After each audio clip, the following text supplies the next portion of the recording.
menjelaskan tentang sila pertama. Sila pertama mengajarkan kepada kita untuk menghormati dan menerima keberagaman agama dan kepercayaan di Indonesia. Etika ini mengajak setiap individu bersikap toleran, tidak memaksakan agama kepada orang lain, serta menjalankan kehidupan berdasarkan nilai-nilai moral yang sesuai dengan ajaran agamanya. Sikap ini penting untuk menjaga keharmonian dan kedamaian dalam masyarakat yang multikultural. Selanjutnya, etika kedua, kemanusiaan yang adil dan beradab. Sila kedua menekankan penghargaan terhadap hak asasi manusia tanpa memandang latar belakang suku, agama, ras, atau golongan. Etika ini mengajarkan kita untuk selalu bertindak adil, berperilaku santun, dan menjunjung tinggi martabat setiap manusia.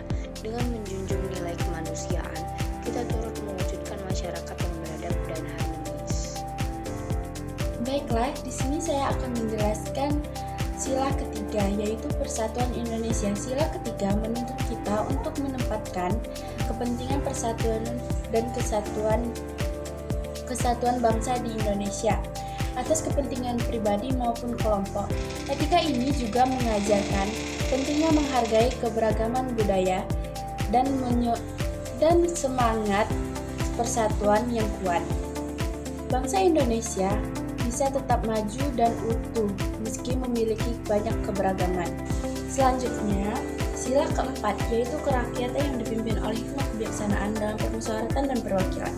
Etika dalam sila keempat, kerakyatan yang mengajarkan bahwa dalam mengambil keputusan bukan dengan bermusyawarah tanpa paksaan atau ego pribadi, serta menghargai